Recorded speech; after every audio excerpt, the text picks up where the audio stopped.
მოგესალმებით, ეთერშია SDAS TV საინფორმაციო გამოშვება. ახალ ამბებს მარიკა კიკალია წარმოგიდგენთ. მიმდინარე წლის 1 ნოემბერს საქართველოს ეუთოში ამერიკის შეერთებული შტატების, კანადის, ლიტვის, რუმინეთისა და შვედეთის მუდმივი წარმომადგენლები ეწვევიან. საგარეო საქმეთა სამინისტროს ინფორმაციით 2008 წლის ივლისის შემდგომ ეს არის ეუთოში მუდმივი წარმომადგენლების ჯგუფის პირველი ვიზიტი ქვეყანაში.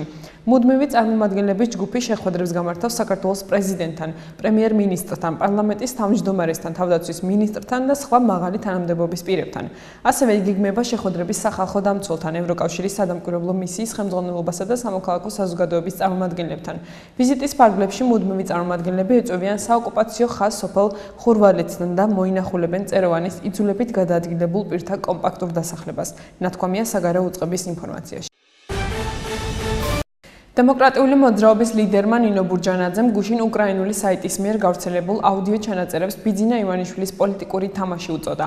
მისი თქმით, ქართული ოცნება და ბიძინა ივანიშვილი გარკვეულწილად ებრძვიან ნაციონალურ მოძრაობას იმისთვის, რომ დაასუსტონ და არა იმისთვის, რომ ნაციონალურმა მოძრაობამ პასუხი აგოს.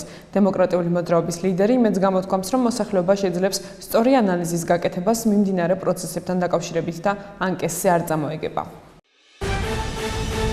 ჩუღურეთის რაიონში სარეაბილიტაციო სამუშაოები მიმდინარეობს.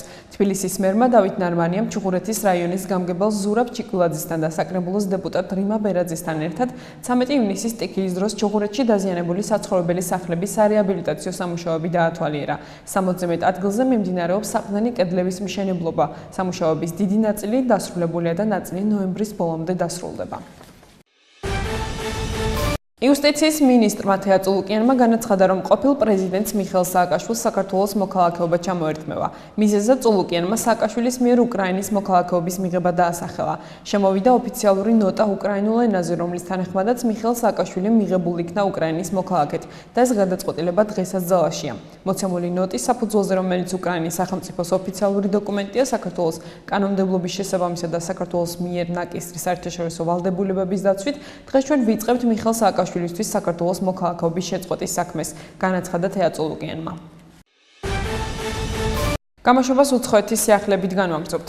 ეგვიპტეში რუსულმა სამგზავრო თვითმფრინავმა კატასტროფა განიცადა. ბორტზე 217 მგზავრი და ეკიპაჟის 7 წევრი იმყოფებოდა. როგორც რია ნოვოსტი ეგვიპტურ მედიაზე დაყრდნობით იტყობინება, თვითმფრინავის ნაწილები ნახევარკუნძულის ცენტრალურ ნაწილში იპოვეს. თვითმფრინავი აფრინიდან დაახლოებით 23 წუთში რადარებიდან გაუჩინარდა. ლაინერი შარმ ელ-შეიხი სანქტ-პეტერბურგის რეისს ასრულებდა. 2016 წლის 1 იანვრიდან რუსეთი უკრაინის წინააღმდეგ ეკონომიკურ სანქციებს აამოქმედებს. ამის შესახებ რუსეთის პრემიერ-მინისტრმა დიმიტრი მედვედევმა Facebook-ის პირად გვერდზე დაწერა. 1 იანვრიდან უკრაინასთან მიმართებაში აიწევს საბაჟო სატარიფო განაკვეთი, რაც დაკავშირებულია უკრაინის გადაწყვეტილებაზე ამოქმედოს ევროკავშირთან დადებული ასოცირების შეთანხმება.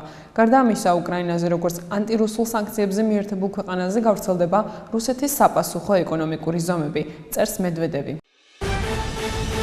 ეს იყო ჩემს ხელთ არსებული ინფორმაცია, ახლა ჩვენს ეთერში ამინდის დროა. მომავალ შეხვედრამდე.